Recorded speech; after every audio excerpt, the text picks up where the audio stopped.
Buenos días, mis amados hermanos. El Señor nos bendiga a todos rica y abundantemente en este hermoso día que hoy nos regala el Señor. Un día muy soleado, un sol resplandeciente. Maravilloso, maravilloso es todo lo que el Señor nos da, toda su creación. Bendito sea el Señor. Bueno, mis hermanos, nos ponemos de pie un momentico, los desacomodo y abrimos nuestras Biblias en el Salmo 127, versículo 1. Salmo 127, versículo 1.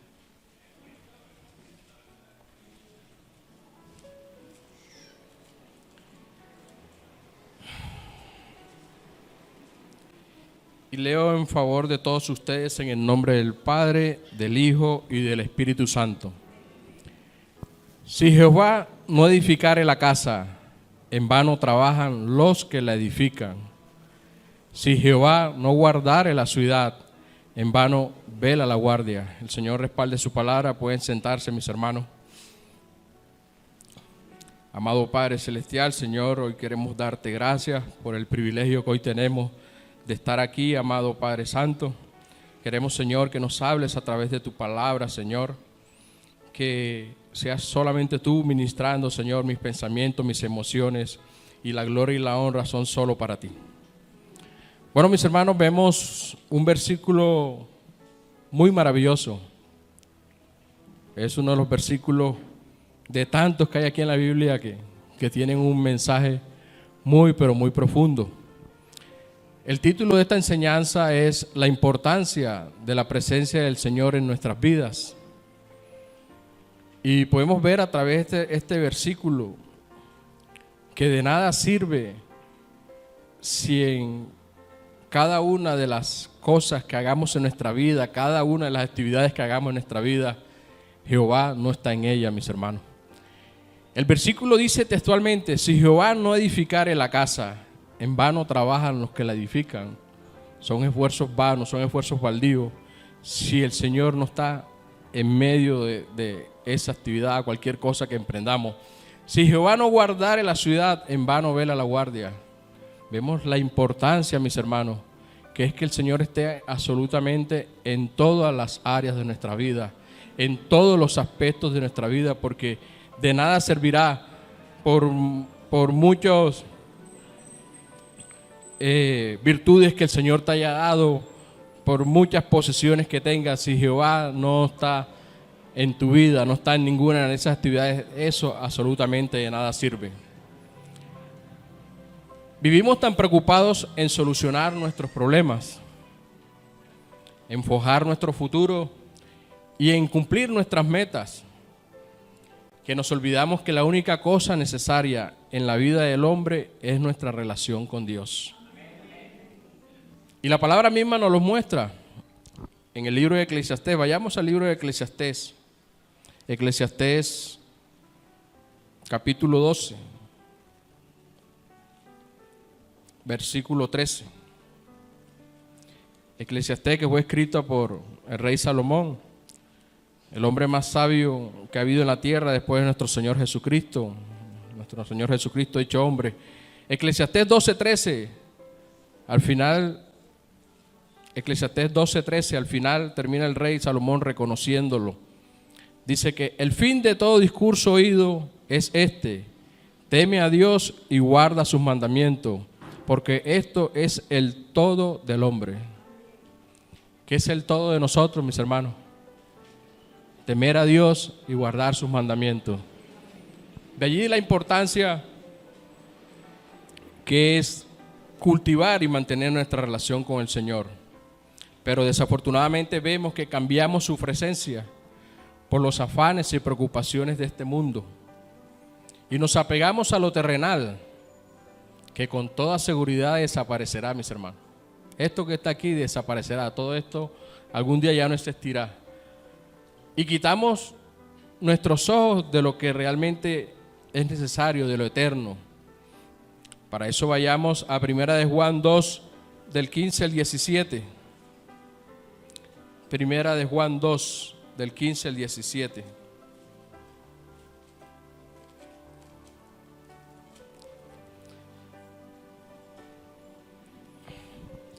Primera de Juan 2, del 15 al 17. Dice la palabra del Señor: no améis al mundo, ni las cosas que están en el mundo. Si alguno ama al mundo, el amor del Padre no está en él. O sea, si amamos al mundo, el amor del Padre no estaría en ninguno de nosotros, mis hermanos. Porque todo lo que hay en el mundo, los deseos de la carne, los deseos de los ojos y la vanagloria de la vida, no proviene del Padre, sino del mundo. Y el mundo pasa y sus deseos, pero el que hace la voluntad de Dios permanece para siempre. Aquí vemos en este versículo que de nada nos sirve poner nuestros ojos en lo terrenal, porque si el que pone los ojos en lo terrenal se constituye en enemigo de Dios. Nuestro mismo Señor nos advierte que no amemos al mundo ni las cosas que hay en el mundo, porque todas las cosas que hay en el mundo no provienen de Él, como son los deseos de los ojos, la vanagloria de la vida, los deseos de nuestra carne. Todas esas son cosas que nos llevan a estar en permanente pecado, a estar en permanente diferencia con el Señor, porque no se ajustan para nada a los mandamientos del Señor. Esta verdad también la podemos ver en Mateo 6, del 19 al 20. Mateo 6, del 19 al 20.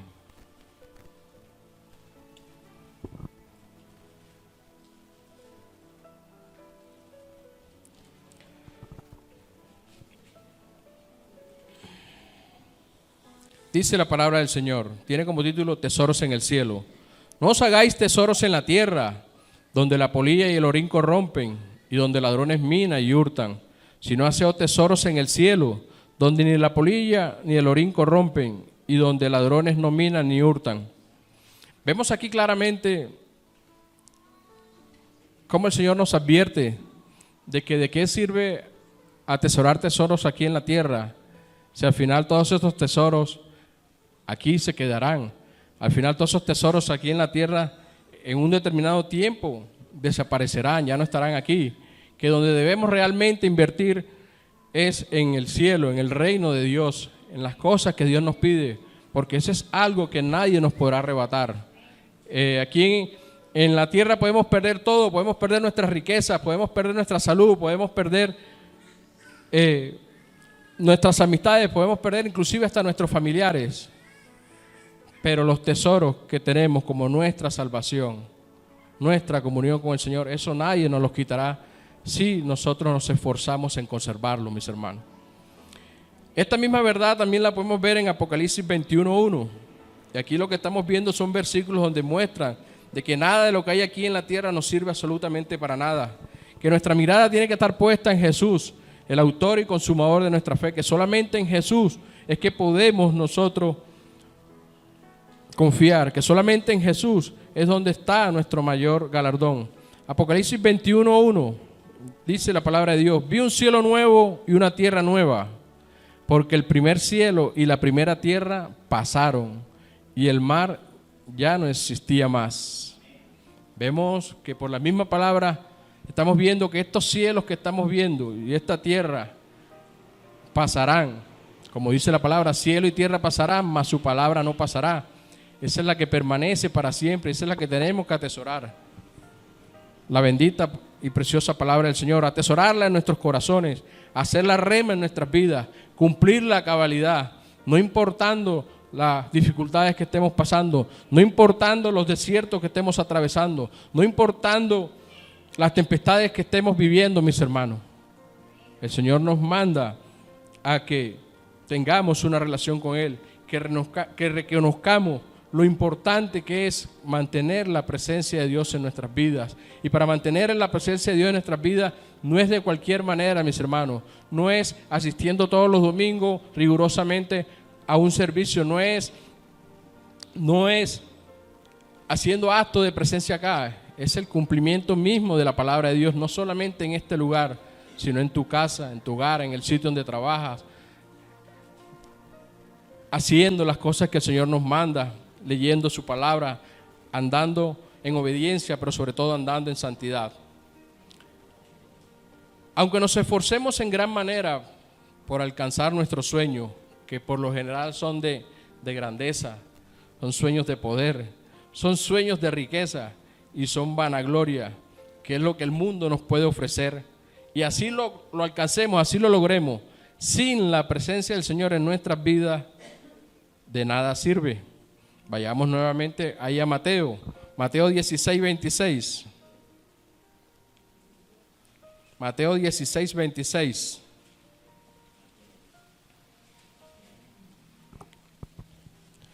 Mateo 16, 26 nos dice nuestro Señor: porque ¿qué aprovechará el hombre si ganare todo el mundo y perdiere su alma? ¿O qué recompensa dará el hombre por su alma? En otra versión es: ¿qué beneficios tienes si ganas el mundo entero, pero pierdes tu propia alma? ¿Acaso hay algo más que valga más que tu alma? Vemos en este versículo de Mateo 16, 26, lo importante que es desarraigarnos de las cosas de este mundo, que no sirven absolutamente para nada, son infructuosas. Aquí están hablando de un hombre que gane todo el mundo, dinero, fama, prestigio. ¿De qué sirve eso si el amor de Dios no está en su corazón? ¿De qué sirve eso si Dios no está en su vida? No sirve absolutamente de nada. Lo hemos visto aquí muchas veces, en muchas predicaciones. Mucha gente famosa que ganó el mundo entero, dinero, fama, prestigio, pero al final terminaron quitándose la vida. ¿Qué representa eso, mis hermanos? Que el hombre en sí solo, sin tener a Dios en su corazón, tiene un vacío muy grande, que ni el dinero, ni la fama, ni el prestigio lo podrá llenar, mis hermanos.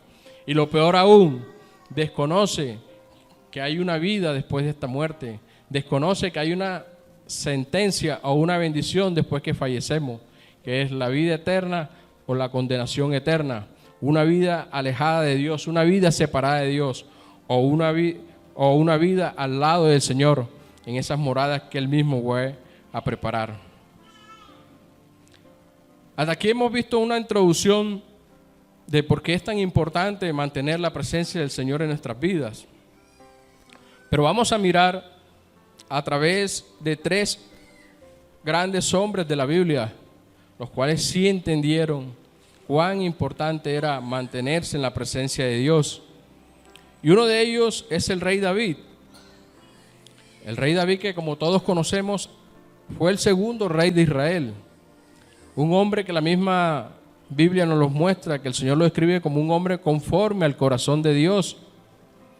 A pesar de que como ser humano todos los pecados y las faltas que cometió, no dejó de ser un hombre conforme al corazón de Dios. De su labor como rey dependía la prosperidad y la seguridad de toda la nación de Israel.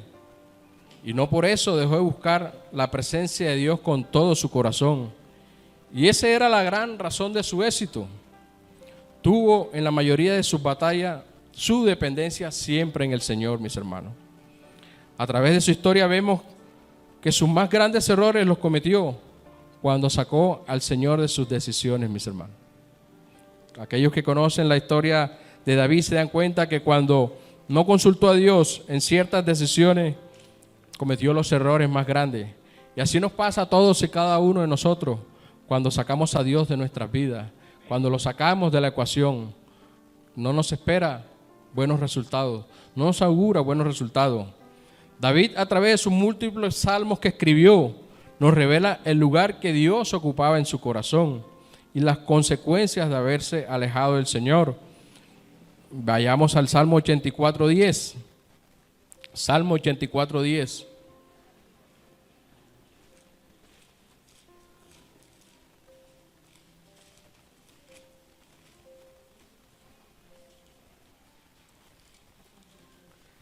Salmo 84:10. Dice el rey David: porque mejor es un día en tus atrios que 1000 fuera de ellos. Escogería antes estar a la puerta de la casa de mi Dios que habitar en las moradas de maldad. Vemos en este versículo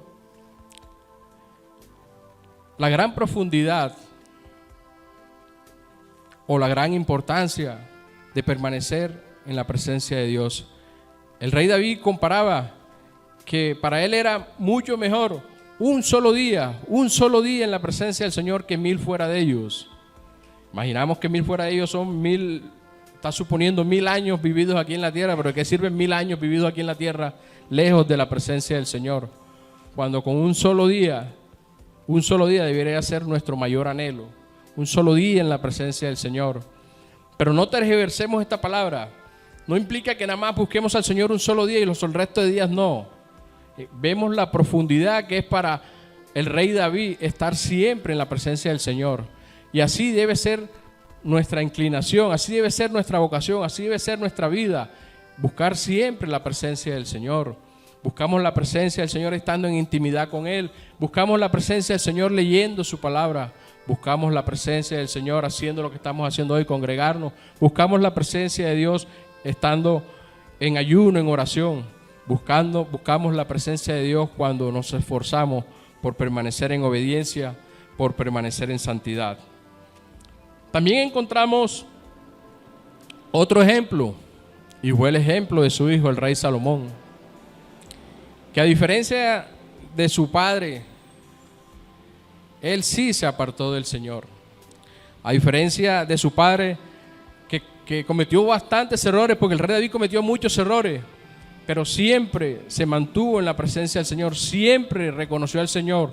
No hizo como su hijo, que se fue detrás de otros dioses, a diferencia del rey Salomón, que así mismo su padre se lo había pedido antes de morir, que no se fuera en pos de otros dioses, que siempre permaneciera en la presencia del Señor.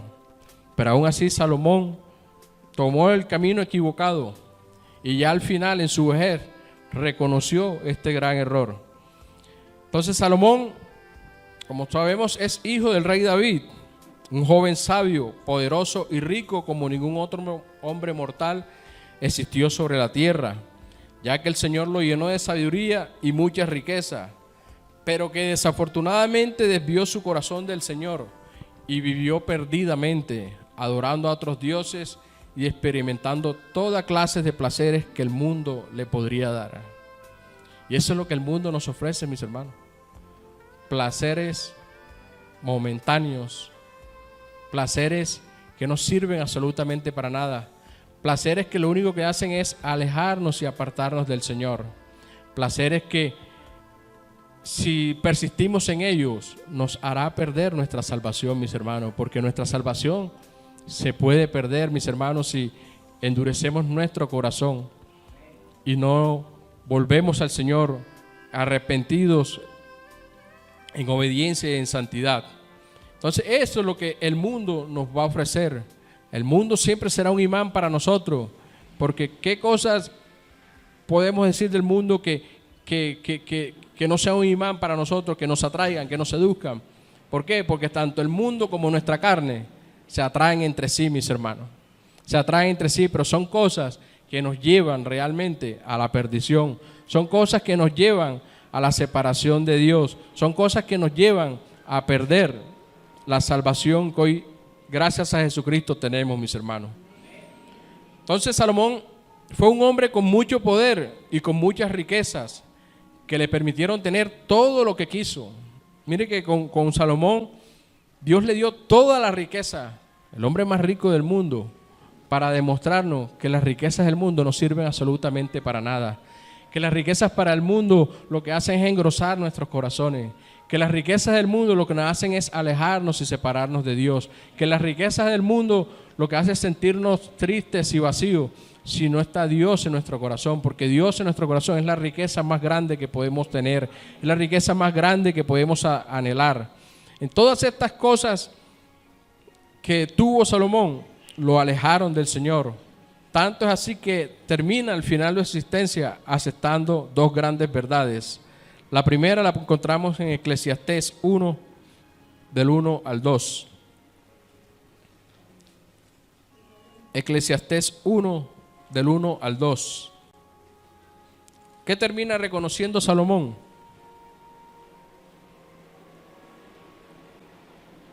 Palabras del predicador, hijo de David, rey en Jerusalén. Termina reconociendo, vanidad de vanidades, dijo el predicador. Vanidad de vanidades, todo es vanidad, mis hermanos.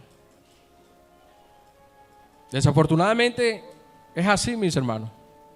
Tenemos que entender que todo lo que este mundo nos ofrece es vanidad, riqueza, fama, prestigio, poder, desenfreno, vanagloria. Todo esto es absolutamente vanidad. De nada sirve, mis hermanos. De nada sirve. Por eso no anhelemos ni atesoremos estas cosas, porque de nada nos van a servir. Estas son cosas que nos van a llevar a una condenación eterna, mis hermanos. Estas son cosas que si estamos en el camino de Dios nos van a alejar de Él. Estas son cosas que nos van a separar del Señor, mis hermanos.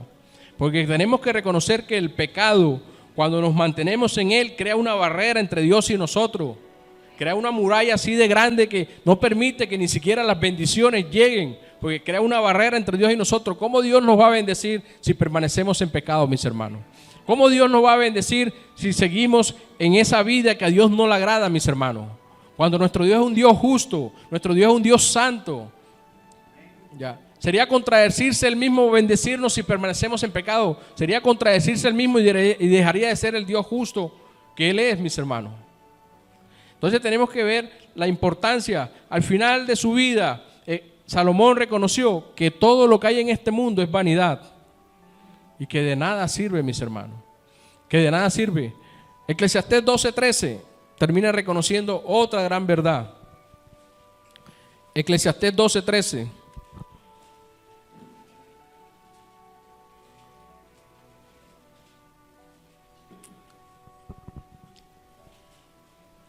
Dice la palabra de Dios: el fin de todo el discurso oído es este: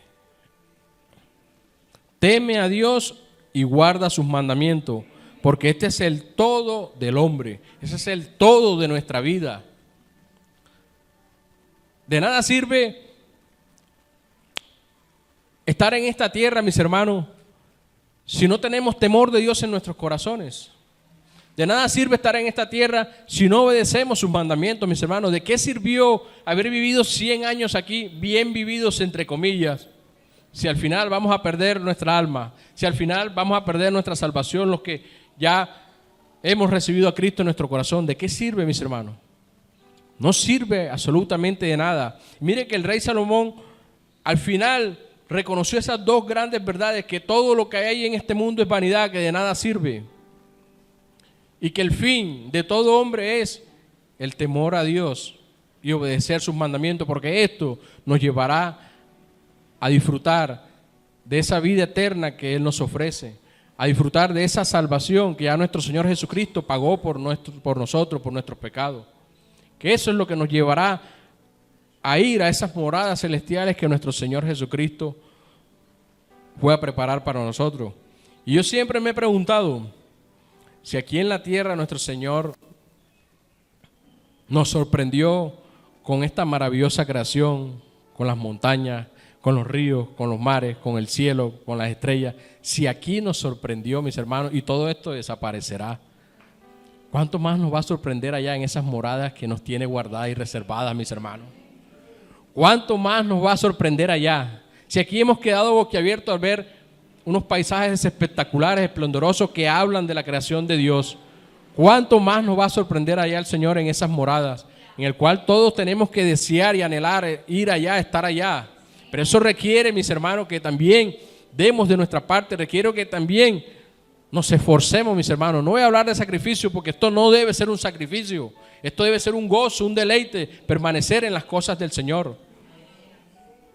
Entonces lo que tenemos que hacer es esforzarnos, porque siempre va a haber una lucha entre los deseos de nuestra carne y el Espíritu Santo de Dios que mora en cada uno de nosotros. Pero depende de nosotros quién gane esa batalla, porque es una lucha constante entre el Espíritu y nuestra carne, mis hermanos. Y esa batalla la gana a quien nosotros más alimentemos. Si alimentamos más a nuestra carne, vamos a perder esa batalla, mis hermanos. Pero si alimentamos más a nuestro espíritu con las cosas que Dios nos da, con las herramientas que Dios nos da, nuestro espíritu se va a fortalecer y nuestra carne va a menguar, mis hermanos. Y esa es la invitación que le hago a todos ustedes, que tengamos en cuenta que tenemos que mantener una relación profunda con el Señor. Tenemos que velar porque la presencia del Señor esté no solamente en nuestras vidas, sino también esté en nuestra casa, en nuestro hogar. Tiene que partir de allí. La presencia de Dios debe partir de que debe estar en nuestras mismas familias, en nuestros hogares. ¿Y de qué depende de esto, mi hermano? Que la misma vida que a veces mostramos aquí sea la misma vida que también llevemos en nuestra casa, mis hermanos. No que aquí seamos unas cosas y en nuestras casas seamos otras cosas, mis hermanos. Tenemos que ser coherentes con lo que aquí mostramos. Tenemos que ser coherentes con lo que hablamos, con lo que decimos, que se ajusta a la palabra de Dios, mis hermanos. Entonces no puede ser posible que aquí seamos unas personas que veamos que tenemos sed de Dios, que tenemos hambre de Dios, que tenemos sed de su palabra, pero en nuestra casa somos todo lo contrario, mis hermanos. No podemos ser luz aquí y tinieblas en nuestros hogares, mis hermanos, porque de allí es donde parte todo, desde nuestra casa, desde nuestra familia. Es allí donde debemos velar porque la presencia de Dios siempre permanezca.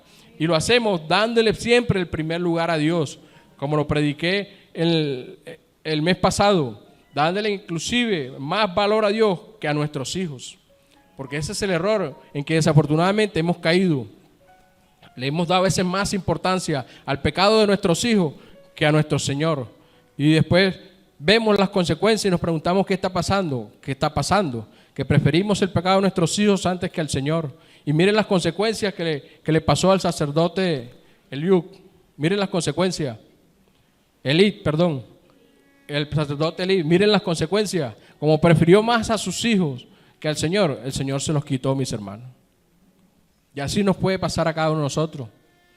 Así nos puede pasar a cada uno de nosotros cuando le damos la prioridad al pecado de nuestros hijos. Por eso es que nosotros tenemos que velar por santificar primero nuestra casa. Tenemos que velar por santificar primero nuestros hogares, mis hermanos. De allí la importancia de que la presencia del Señor permanezca. Porque qué triste que la presencia del Señor se vaya de nuestros hogares, se vaya de nuestra casa, se vaya de nuestra familia. Porque a merced de quién quedamos, mis hermanos. Aquí siempre va a haber, esta es una moneda, cara o sello. O estás bajo la cobertura de Dios o estás bajo la cobertura de Satanás. Aquí no hay término medio, mis hermanos. Con Dios es todo o nada. Si es Dios el que gobierna tu vida, gloria a Dios. Pero si no es Dios el que gobierna tu vida porque estás en desobediencia, estás en pecado, estás haciendo lo que, me perdona la expresión, lo que a ti se te da la gana, tenlo por seguro que el que está gobernando tu vida es Satanás. Es así de sencillo, mis hermanos. Y como lo dice nuestro Señor Jesucristo, Él nada más viene para robar, para matar y destruir, mis hermanos. Otro gran ejemplo es el del apóstol Pablo. Un hombre que persiguió equivocadamente la iglesia de Jesucristo, como él mismo lo reconoció. Transformado por medio de un encuentro personal que tuvo con nuestro Señor Jesucristo. Y eso es lo que tenemos que pedirle a aquellos que aún no han recibido a Cristo en sus corazones. Pedirle al Señor, Señor, quiero tener ese encuentro contigo. Señor, quiero tener ese encuentro que cambie mi vida para siempre. Porque solamente un encuentro genuino y verdadero con el Señor es el que va a cambiar tu vida. Solamente un encuentro genuino y verdadero con el Señor es que va a transformar tu vida. Porque no somos nosotros. Es el Señor a través de su Santo Espíritu que puede cambiar nuestra vida, nuestra manera de ser, nuestra manera de pensar, nuestra manera de actuar, nuestra manera de hablar. Todo lo va a hacer el Señor solo a través de su Santo Espíritu. Pero siempre y cuando tú se lo permitas. Siempre y cuando le abras tu corazón. Apocalipsis 3:20 o 3:21 dice: he aquí yo estoy a la puerta y llamo. Si la abres, entraré y cenaré contigo. Ahí está mostrando nuestro Señor lo caballero que es. Porque si tú no le abres la puerta de tu corazón, Él no va a entrar. Si tú dispones tu corazón para conocerlo, Él va a llegar. Si tú dispones para tu corazón, le vas a pedir perdón por todos tus pecados. Si tú dispones tu corazón, te vas a apartar de esos pecados. Porque es que creemos que solamente hay que confesar nuestros pecados. Eso lo aprendimos en la Iglesia Católica. Confiese, confiese, confiese, confiese y ya. No, Señor. El verdadero arrepentimiento es dejar de hacer esas prácticas. Dejar de hacer esas cosas. Porque esas cosas son las que nos han mantenido toda nuestra vida alejados y apartados del Señor, mis hermanos. que gracias a su misericordia aún estamos con vida. Gracias a su misericordia aún nos está dando la oportunidad de que nos arrepentamos, de que alcancemos su gracia, de que alcancemos la salvación, de que alcancemos la vida eterna, mis hermanos. Retomando lo del apóstol Pablo, fue un hombre que persiguió equivocadamente a la iglesia, pero que fue transformado por medio de un encuentro personal que tuvo con nuestro Señor Jesucristo. Era un hombre de una gran preparación, con un gran conocimiento de la ley. Era un hombre que gozaba de un excelente estatus social. Veamos esta verdad en los siguientes versículos. Filipenses 3, del 5 al 6. Filipenses 3, del 5 al 6.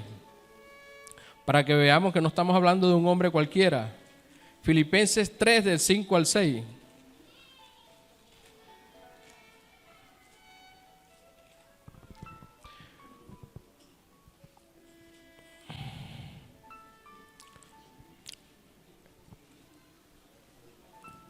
Dice así, aquí Pablo hablando de sí mismo: circuncidado al 8º día, del linaje de Israel, de la tribu de Benjamín, hebreo de hebreos, en cuanto a la ley fariseo, en cuanto a celo perseguidor de la iglesia, en cuanto a la justicia que es en la ley irreprensible. Vayamos a Hechos 22, del 22 al 29. Hechos 22. Hechos 22, del 22 al 29. Este es el mismo Pablo reconociéndose lo que él era antes de ese encuentro con el Señor Jesucristo. Hechos 22, del 22 al 29, dice la palabra del Señor. Y le oyeron hasta esta palabra. Entonces alzaron la voz diciendo: quita la tierra a tal hombre, porque no conviene que viva. Y como ellos gritaban y arrojaban sus ropas y lanzaban polvo al aire, mandó el tribuno que le metiese en la fortaleza y ordenó que fuese examinado con azotes para saber por qué causa clamaban así contra él.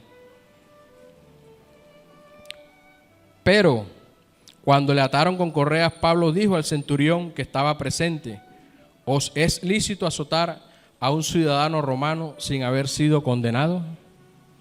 Mire todo el estatus con el cual gozaba el apóstol Pablo.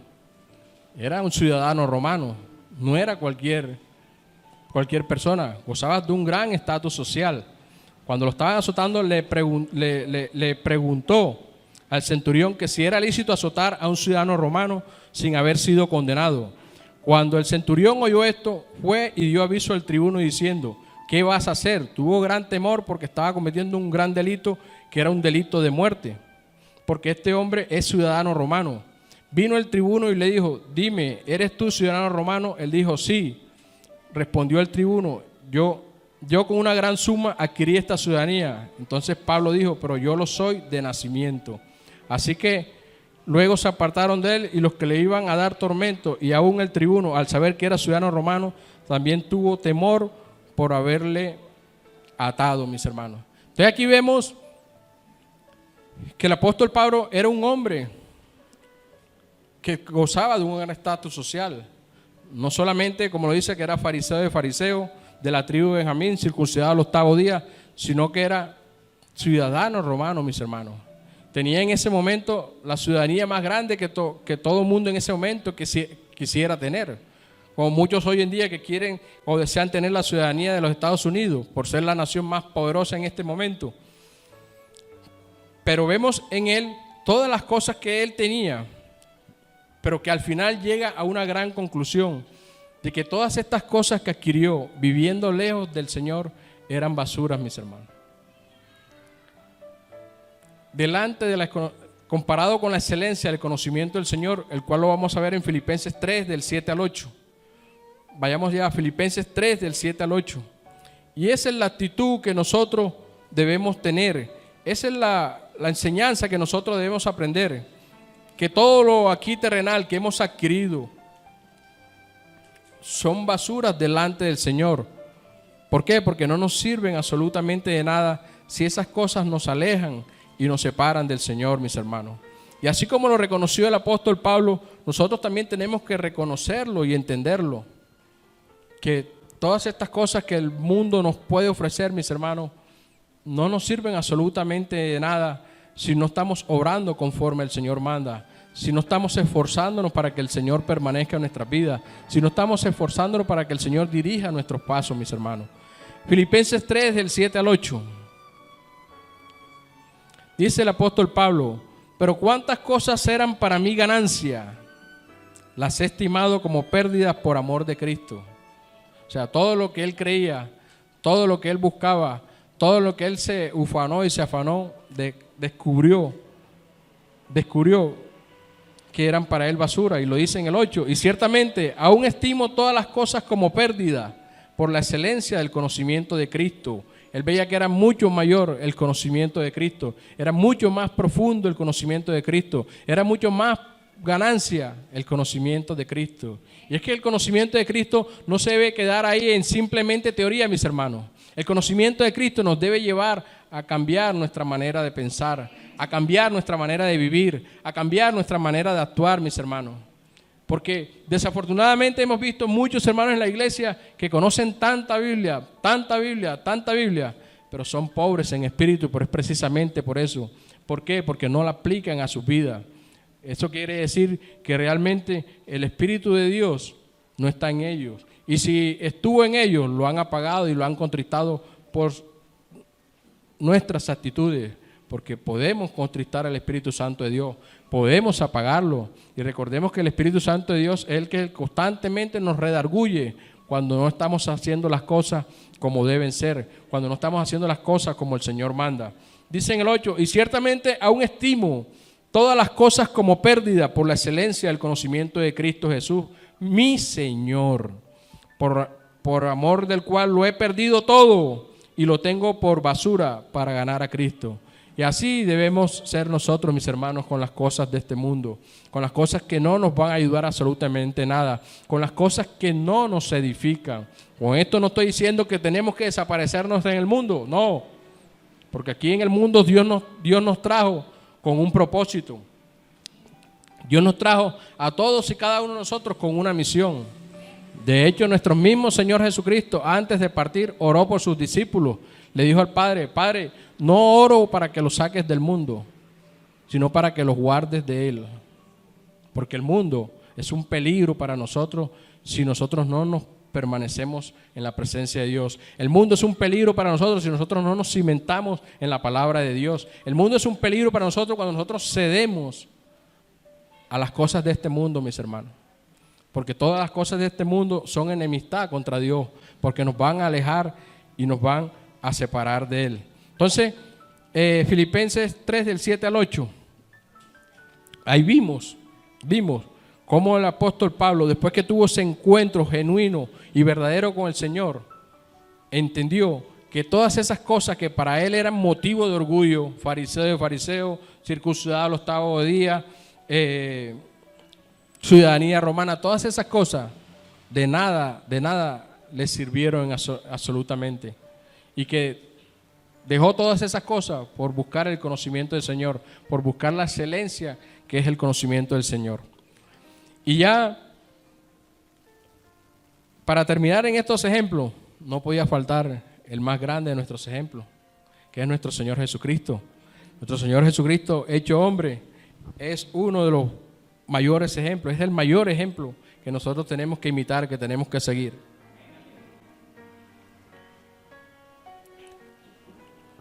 Dice la palabra del Señor: el Hijo de Dios, el cual siendo en forma de Dios, no estimó el ser igual a Dios como cosa que aferrarse, sino que se despojó a sí mismo, tomando forma de siervo, hecho semejante a los hombres, y estando en la condición de hombre, se humilló a sí mismo, haciéndose obediente hasta la muerte. Eso lo podemos encontrar en Filipenses 2, del 5 al 8. Vemos a nuestro Señor Jesucristo como ejemplo de obediencia. Vemos a nuestro Señor Jesucristo como ejemplo de sujeción. Vemos a nuestro Señor Jesucristo que siempre se mantuvo en la presencia del Señor. De allí fue donde se fundamentó su triunfo en la cruz, en que siempre se mantuvo en la presencia del Padre. Y es de allí donde nosotros podemos entender su oración en el huerto de Getsemaní, porque él lo que más le aterraba era que él sabía que por 3 días el Padre se iba a separar de él. Él reconocía la importancia de la presencia de Dios y su clamor era tan fuerte que dice la Biblia que su sudor eran como gotas de sangre. Imagínense el dolor que sentía nuestro Señor Jesucristo. Reconocía la importancia de permanecer en la presencia de Dios. Y a lo largo de los 4 evangelios vemos constantemente cómo el Señor se apartaba a buscar la presencia de Dios, a buscar la dirección del Padre. Y esa es una actitud que nosotros debemos imitar. Por eso Jesús es y será siempre nuestro ejemplo a seguir, el cual durante su vida aquí en la tierra como hombre nos enseñó su total dependencia del Padre. Y a lo largo de los 4 evangelios podemos apreciar cómo se apartaba constantemente a lugares solitarios para tener comunión con el Padre. Y todo lo que hablaba y lo hacía siempre en el nombre de Dios. Veamos esta verdad en Juan 12, del 49 al 50. Juan 12, del 49 al 50.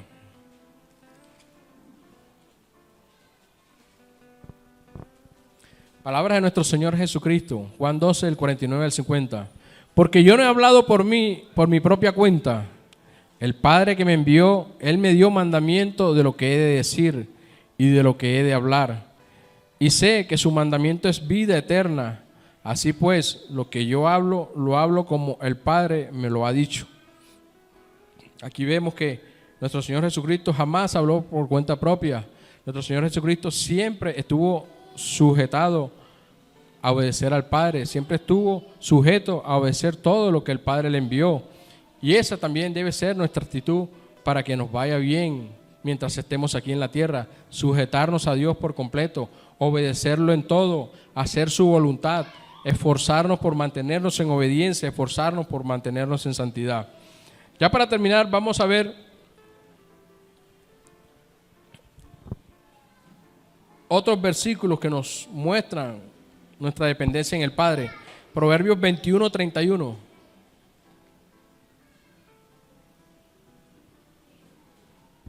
Proverbios 21, 31.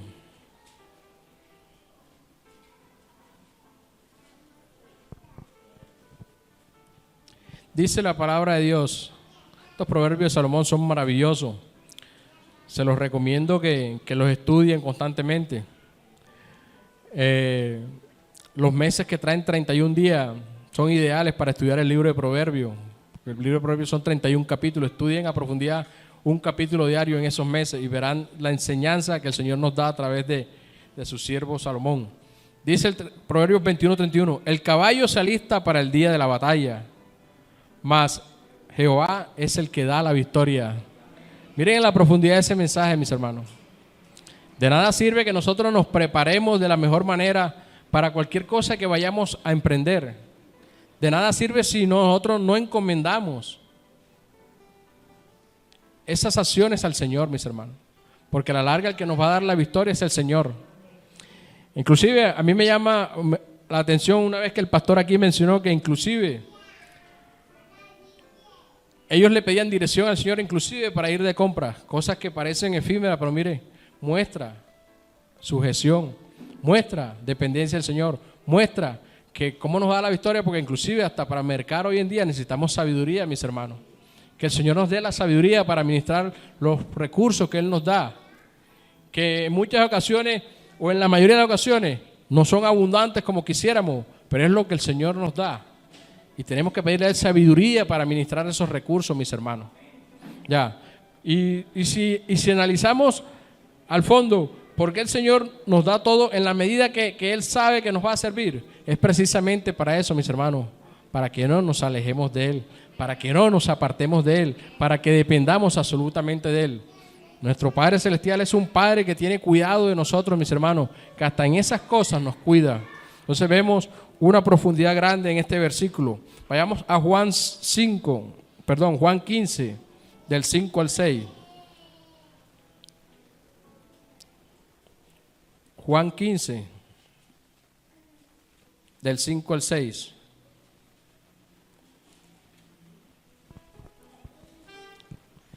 Dice nuestro Señor Jesucristo, yo soy la vid, vosotros los pámpanos. El que permanece en mí y yo en él, éste lleva mucho fruto. Porque separados de mí, nada podéis hacer. ¿Separados de quién? Del Señor, nada podemos hacer. El que en mí no permanece, será echado fuera como pámpano, y se secará, y los recogen, y los echan en el fuego, y arde, mis hermanos. Aquí vemos claramente a nuestro Señor Jesucristo advirtiéndonos lo que nos pasaría si nos separamos de Él. Y nos separamos de Él por nuestro pecado, nos separamos de Él por nuestra actitud, nos separamos de Él por nuestra desobediencia. Y como lo dice Él, separados de Él nos secamos. Y mire que es hasta bonita la comparación, porque podemos ver que a Jesús como el tronco del árbol, la vid, nosotros somos las ramas que estamos injertados a Él. ¿Qué pasa con esas ramas si son cortadas de ese árbol? Se secan y se mueren, y así somos nosotros, mis hermanos. Si nos separamos del Señor, nos secamos y nos morimos. Si nos separamos del Señor, le abrimos la puerta a Satanás para que venga a robarnos, a hurtar y a destruir. Otro versículo ahí mismo en Juan 4, del 13 al 14,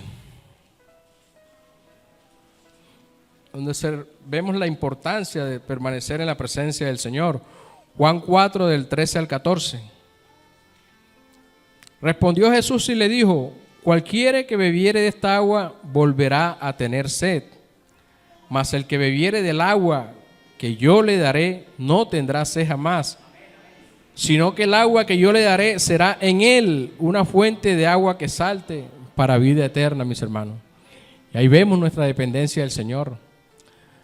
Lo que el mundo nos puede dar nos podrá traer satisfacciones pasajeras, efímeras. El gozo durará un rato, pero después ese gozo pasa y nos vamos a sentir nuevamente vacíos, vamos a tener nuevamente necesidad de esas cosas, vamos a estar siempre sedientos de esas cosas que el mundo nos ofrece, pero que de nada nos sirve. Pero el Señor nos ofrece una agua que es su Santo Espíritu, nos ofrece una agua que es su salvación, y nos dice que el que bebiere de esa agua no tendrá sed jamás, porque no necesitamos más nada. En el Señor estamos completos, mis hermanos. En el Señor tenemos absolutamente todo, pero nosotros tenemos que tener la actitud de depender absolutamente de Él. Y ya por último, Moisés reconoce la importancia de la presencia de Dios en nuestras vidas, y lo podemos apreciar en dos pasajes. Primero, Éxodo 33, del 1 al 5. Éxodo 33, del 1 al 5. Éxodo 33, del 1 al 5. Del 1 al 5 le voy a hacer una introducción para entenderlo. Jehová dijo a Moisés: anda, sube de aquí, tú y el pueblo que sacaste de la tierra de Egipto. Ya el Señor estaba cansado de ese pueblo rebelde, de ese pueblo de corazón duro, de ese pueblo que en todo momento murmuraba contra el Señor. Y le ha dicho el Señor a Moisés: anda, sube de aquí, tú y el pueblo que sacaste de la tierra de Egipto, a la tierra que juré a Abraham, a Isaac y a Jacob, diciendo: a tu descendencia la daré. Y yo enviaré delante de ti el ángel, y echaré fuera al cananeo y el amorreo, al eteo, al fereceo, al jebeo y al jebuseo. Miren que lo que le estaba ofreciendo a Moisés es que iba a enviar al ángel. Partan de ahí, o sea, no, le estaba dando como que una alternativa, o sea, no iba a ir del completo solo, iba a enviar delante de Moisés al ángel. Y sigue en el 3, a la tierra que fluye leche y miel, pero yo no subiré en medio de ti. Ahí está el pero yo no subiré en medio de ti, porque eres pueblo de dura cerviz, no sea que te consuma en el camino.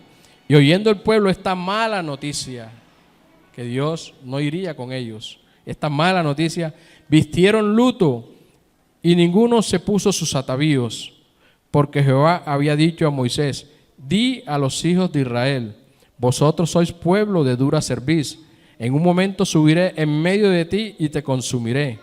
Quítate pues ahora tus atavíos, para que yo sepa lo que te he de hacer.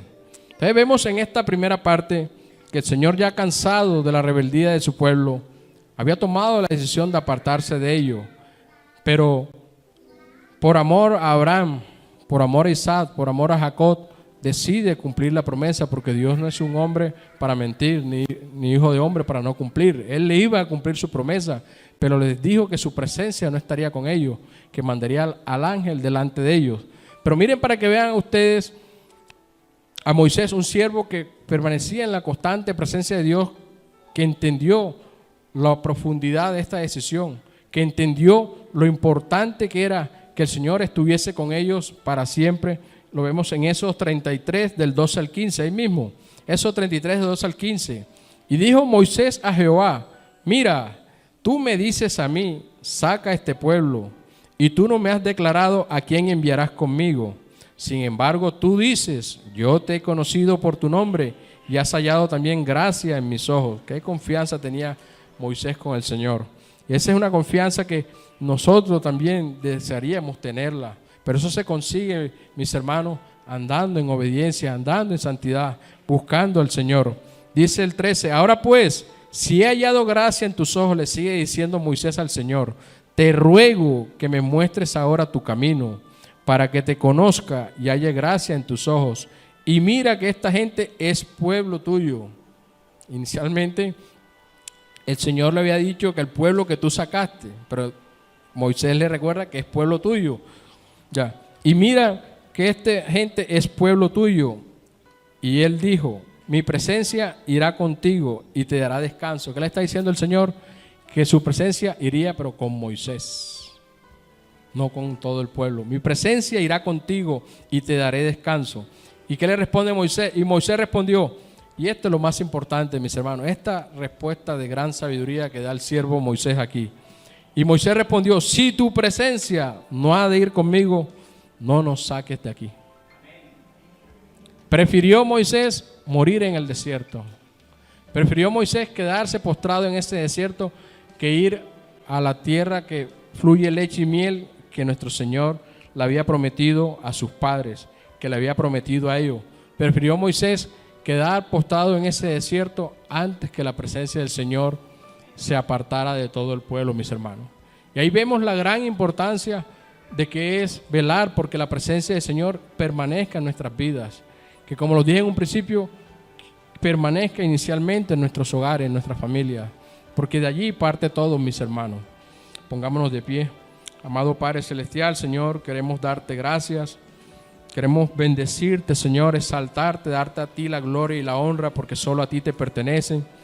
Por esta preciosa palabra que hoy nos da, Señor, por esta preciosa palabra que hoy nos has regalado, Señor, en la cual nos muestra, Señor, cuán importante, Padre amado, es permanecer en tu presencia, Señor. Cuán importante es que tu presencia, Señor, esté siempre en nuestras vidas, esté siempre en nuestros pasos, esté siempre en cada una de las decisiones que vayamos a tomar, en cada una de las actividades que vayamos a emprender, en nuestros planes, absolutamente en todo, mi Señor. Que tu presencia reine en nuestras vidas, en cada uno de nuestros hogares, Padre Celestial. Hoy queremos darte gracias, Señor, por esta palabra, Señor, y pedirte, Señor, que nos perdone si nos hemos equivocado, Señor, con nuestros actos, Señor, y esto ha hecho, Padre amado, que tu presencia se aleje de nosotros, que tu presencia se aleje de nuestros hogares, que tu presencia se aleje de nuestras finanzas, Señor. Ayúdanos, Padre Celestial, a entender, Padre Santo, que lejos de ti nada podemos hacer, que lejos de ti nos secamos, Señor, que lejos de ti nos morimos, Padre Celestial. Danos la fuerza, Señor, para avanzar. Danos la fuerza, Señor, para seguir, Padre amado, en este camino. Porque no es un camino fácil, porque tú lo has dicho, que el reino de los cielos lo arrebatan los valientes, Señor. Y hoy te pedimos, Señor, que nos des esa valentía, Señor, para seguir. Que nos des esa valentía, Señor, para no claudicar. Que nos des esa valentía, Señor, para permanecer, Señor, a pesar de las dificultades, a pesar de los tropiezos, Señor, a pesar de los desiertos que estemos viviendo o estemos atravesando, Señor, a pesar de las tempestades que estemos viviendo, que se avecinan, Señor. Recordemos, Señor, que nuestra mirada no debe estar en esas cosas, Señor, que nuestra mirada debe estar siempre en ti, Señor. Ayúdanos, Señor, levántanos, Señor, levanta nuestra fe, Señor. Haz crecer nuestra fe, Padre amado, para que no seamos movidos, Señor, para que permanezcamos, Padre eterno, porque La única solución que tenemos eres tú, mi Señor. La única salvación que tenemos eres tú. La única solución a todos nuestros problemas y a todas nuestras necesidades eres tú, mi Señor. Pero esto requiere, Padre amado, un compromiso de parte nuestra, Señor. Porque tú no eres un Dios bombero, Señor, que solamente vienes a ayudarnos en estos momentos difíciles y después nos alejamos y nos apartamos de ti, Señor. No, Padre amado, ayúdanos a permanecer siempre en ti, siempre en tus principios, siempre en tus palabras, siempre en tus mandamientos, Padre amado. Te damos a ti la gloria, la honra y el honor, Padre celestial. Ahora también te pedimos, Señor, que bendigas la jornada evangelística que tendremos en horas de la tarde, si tú así lo permites, Señor. Invito a todos mis hermanos, Señor, para que nos acompañen, Señor, y aquellos que no puedan hacerlo nos acompañen en oración, Padre eterno. Bendice a toda esta comunidad, bendice a cada uno de mis hermanos, sus hogares, su familia, sus trabajos, sus finanzas, bendice su salud, Padre eterno. Y ahora te pido que los lleves a casa en paz, en bendición y en seguridad. A ti, mi Señor, te damos la gloria, la honra y el honor, porque solo a ti te pertenecen, en el nombre de Cristo Jesús. Amén y amén.